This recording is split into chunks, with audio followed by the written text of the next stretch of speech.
தமிழ்நாட்டின் அரசியல் வரலாற்றில் ஒரு தலைவன் பேசுகிற கூட்டத்திற்கு 82 நிபந்தனை விதித்தது எந்த காலத்தில்? எங்கள் தலைவர் சேலத்திற்கு பேச போகிறார், 52 நிபந்தனைகள். வேலூருக்கு அகரஞ்சேரிக்கு பேச போகிறார், 40 நிபந்தனைகள்.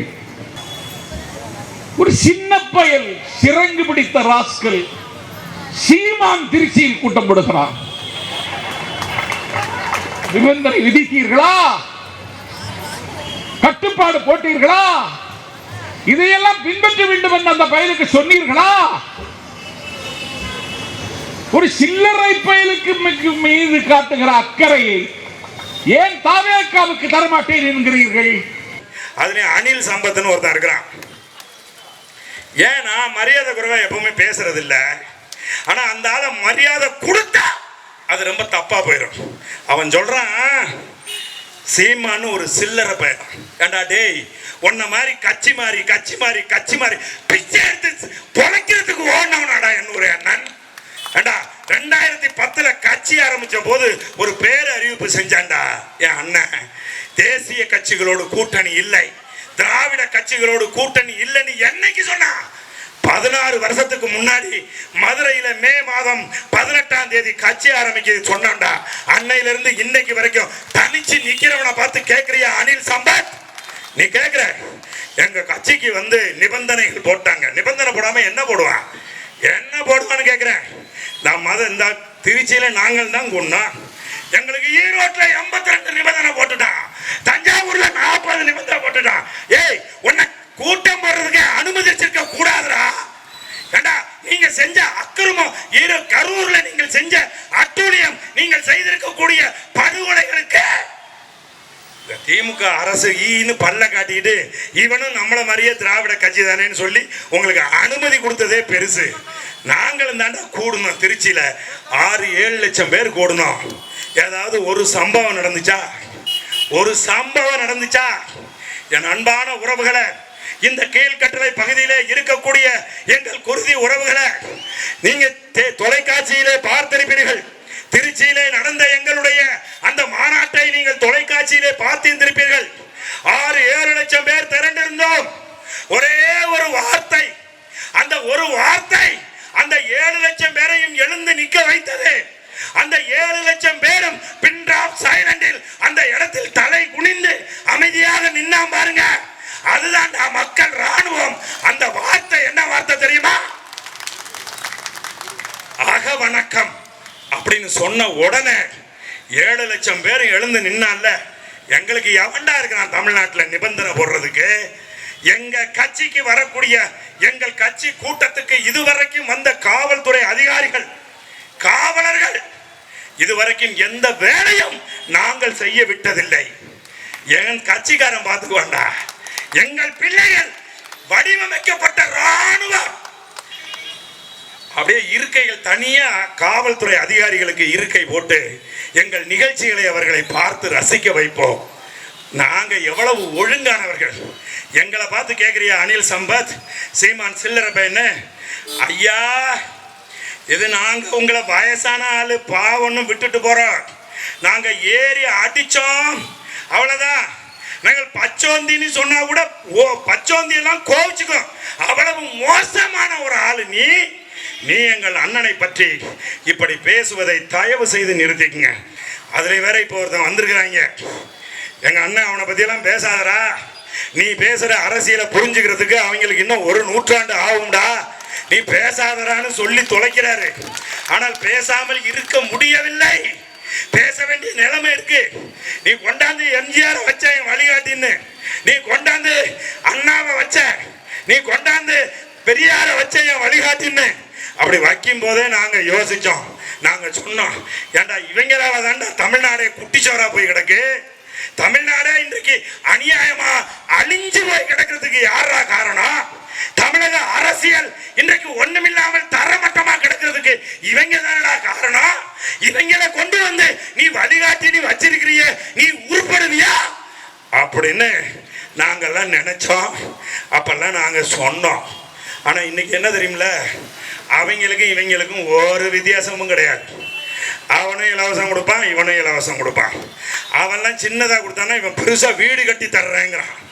அவன்லாம் வந்து அம்மி குழவியும் ஆட்டுக்கல்லும் கொடுத்தான்னா இவன் நான் கார் வாங்கி கொடுப்பேங்கிறான். என் அன்பான குருதி உறவுகளை, நாம் தமிழர் கட்சி பிள்ளைகள் இன்னைக்கு உங்க முன்னாடி வந்து நிக்கிறாங்க. நாங்க சொல்றோம், எனக்கு சாதி பார்த்து நீ ஓட்டு போட்டா உன் ஓட்டு தீட்டு எனக்கு ஓட்டு போடாத.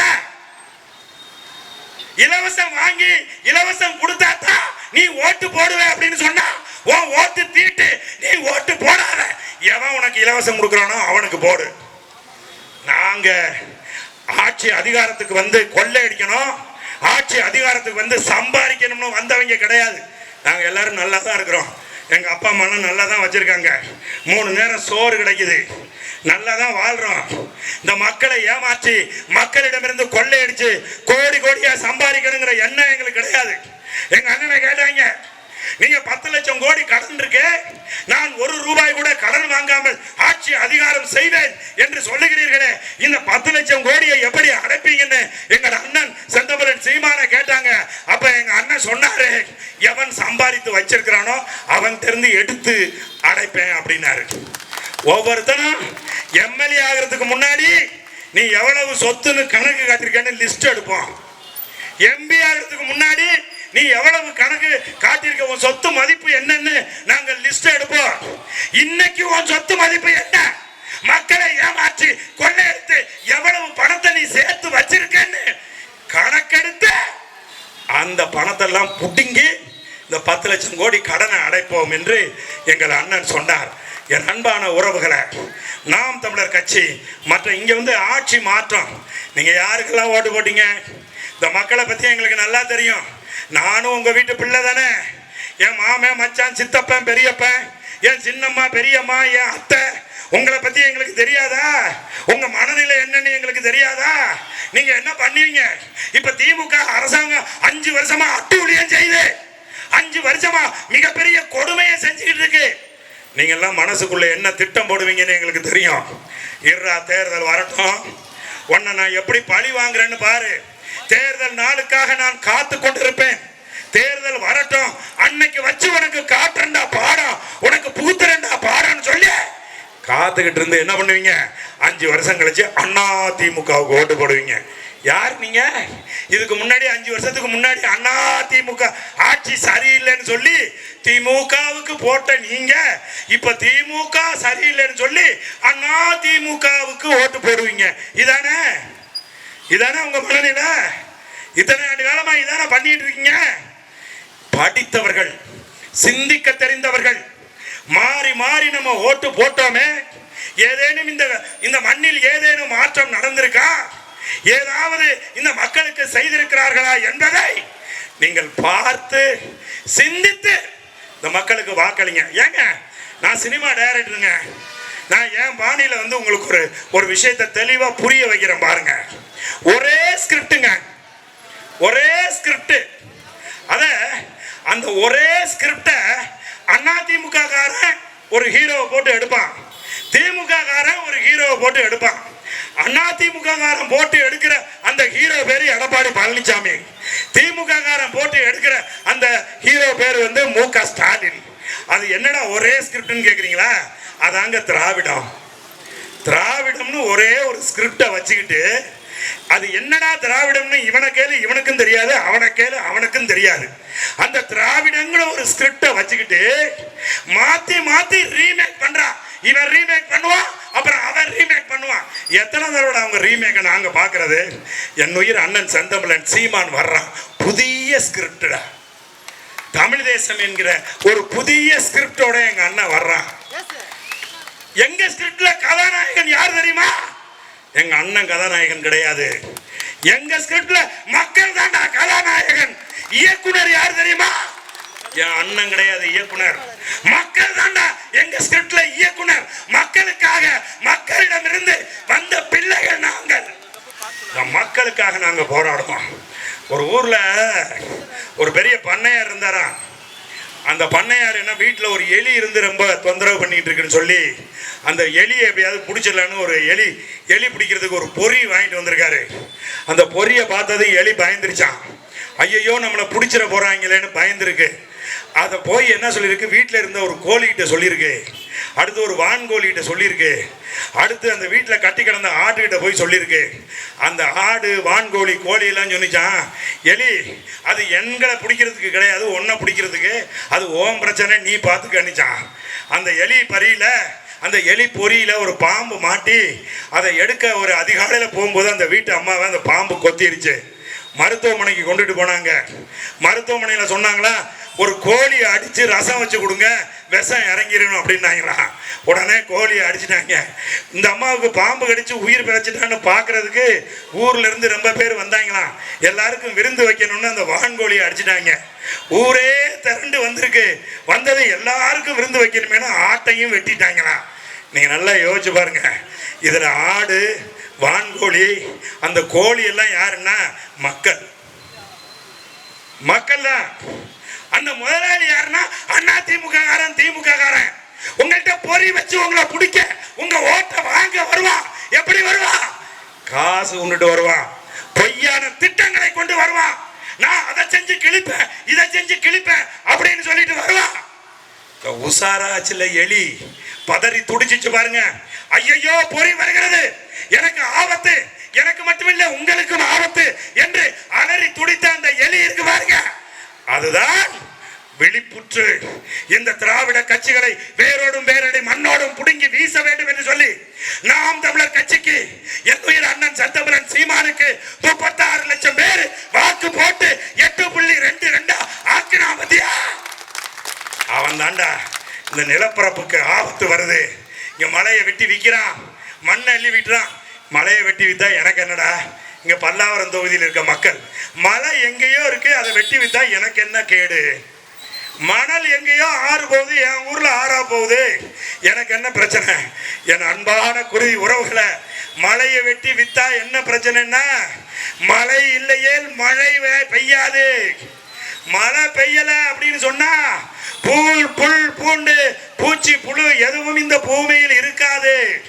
புல் பூண்டு பூச்சி இல்லை அப்படின்னு சொன்னா மரங்கள் செத்து போகும். மரங்கள் செத்து போனா நீ சுவாசித்து விடுகின்ற அந்த கார்பன் டை ஆக்சைடை சுவாசித்து உனக்கு ஆக்சிஜனை கொடுப்பதற்கு, உன் உயிர் வாழ்வதற்கான வாயுவை கொடுப்பதற்கு மரங்கள் இல்லாமல் போனால் நீயும் செத்து போயிருவ. நான் பல்லாவரத்துல தானே இருக்கேன், எனக்கு என்ன பிரச்சனை அப்படின்னு நினைச்சேன்னா நீ ஒரு நாள் செத்து போயிருவ. அதனால நாங்கள் எச்சரிக்கிறோம், அந்த எலியை போல கவனமாக இருங்கள். வள்ளுவன் சொல்றான், அதாவது அந்த உசாரா இல்லைன்னு வச்சுக்கோங்க, வரும் முன் காவாதான் வாழ்க்கை, எரி முன் வைத்தது போல ஆகிவிடுங்கிறான் வள்ளுவன். வர்றதுக்கு முன்னாடி யோசிச்சு, இன்னும் 20 ஆண்டு காலத்தில் இந்த பூமி அழிந்து போய்விடும், குடிக்க தண்ணி இருக்காது அப்படிங்கிறத உணர்ந்து என்னுயிர் அண்ணன் செந்தமிழன் சீமான் இன்றைக்கு மரங்களுக்கு மாநாடு நடத்துகிறான். என்னுயிர் அண்ணன் செந்தமிழன் சீமான் இன்னைக்கு மாடுகளுக்கு மாநாடு நடத்துகிறான், தண்ணீருக்கு மாநாடு நடத்துகிறான், கடலுக்கு மாநாடு நடத்துகிறான். ஒருத்தன் சொல்றான், ஒருத்தன் பாட்டு பாடுறான், ஏண்டா அவனெல்லாம் கவிஞர்னு சொல்லிட்டு மேடையில ஏத்தி பாட விடுறீங்க, ஆடு மாடு தர்றேன் ஆமக்கறியும் தர்றேங்கிறான். ஏண்டா ஆமக்கறி தர்றேன்னு, ஆமக்கறி சாப்பிட்டது இந்த பூமியில இழிவாட? கடலோரத்தில் வாழ்கிற என்னுடைய மீனவ அத்த சொந்தங்கள், குருதி உறவுகள் டெய்லி சாப்பிட்றான்டா ஆமக்கறி. ஆமக்கறி சாப்பிட்றது அவ்வளவு அசிங்கமாடா நான் கேட்குறேன். அதுக்கப்புறம் அவன் சொல்கிறான், ஆடு மாடு வாய்க்க வரமாட்டேன், நான் படித்து முடிச்சுட்டு பாரினுக்கு போவேன். ஏண்டா படித்து முடிச்சுட்டு பாரினுக்கு போய் அங்கே என்ன ஏசி ரூமில் உட்காந்து கம்ப்யூட்டரில் வேலை செய்கிறான்? ஏய் போய் பாரு, நாங்கள்லாம் வெளிநாட்டில் போகும்போது நம்ம ஊர்லேருந்து வந்து அங்கே வேலை செஞ்சிட்டு இருக்க நம்ம பிள்ளைகளெல்லாம் பார்க்குறோம், வேகாத வெயில்ல ஒட்டகம் வச்சுட்டு இருக்காண்டா, கக்கூஸ் கழுவிட்டு இருக்காண்டா வெளிநாட்டில் போய்.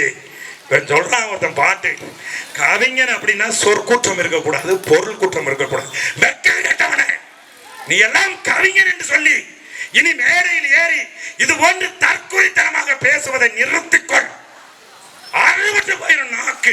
புரிஞ்சுக்க, ஒரு கட்சியினுடைய கொள்கை. ஏண்டா ஏன் காசு கொடுக்குற? அண்ணா திமுக காரன் ஏன் மக்களுக்கு காசு கொடுக்குறான்? திமுக காரன் ஏன் காசு கொடுக்குறான்? ஏன் உங்களுடைய பிதா மகன்கள் உங்களுக்கு கொள்கை வகுத்து கொடுக்கலையா? பேரறிஞர் அண்ணா உங்களுக்கு கொள்கை வகுத்து கொடுக்கலையா? புரட்சி தலைவர் எம்ஜிஆர் உங்களுக்கு கொள்கை வகுத்து கொடுக்கலையா? கொள்கையை சொல்லி மக்கள்கிட்ட வாக்கு கேட்க ஏன்டா முடியல உங்களால? ஏன் முடியல? ஏன் ஓட்டுக்கு காசு கொடுக்குற? யோசிச்சு பாரு. அதனால என் அன்பான உறவுகளை, என் தாய் தமிழ் சொந்தங்களை, மிக அற்புதமான ஒரு படித்த பண்புள்ள மக்களின் மீது தன்னுடைய அன்பை கொண்டு நேசிக்கின்ற ஒரு வேட்பாளரை இந்த தொகுதியில் என் உயிர் அண்ணன் செந்தமிழன் சீமான் நிறுத்தியிருக்கிறார். இது சாதாரணம் கிடையாது. நீங்க பார்த்திருப்பீங்க தொலைக்காட்சி விவாதங்கள்ல எல்லாம் என் தம்பி இரா கார்த்திகேயன் வந்து இருக்கிறான் என்று சொன்னால் எதிர உட்கார்ந்திருக்கவன் தொடர் நடுங்கும். அப்படியான ஒரு வேட்பாளரை உங்களுக்கு என் உயிர் அண்ணன் உங்களுக்கு கொடுத்திருக்காங்க. இந்த வாய்ப்பை நழுவ விடாமல் விவசாய சின்னத்திலே வாக்களித்து என் ஆருயிர் தம்பி இரா கார்த்திகேயன் அவர்களை இந்த தொகுதியினுடைய சட்டமன்ற வேட்பாளராக தேர்ந்தெடுத்து அனுப்புங்கள் என்று கூறி வாய்ப்புக்கு நன்றி கூறி விடைபெறுகிறேன். நன்றி, வணக்கம்.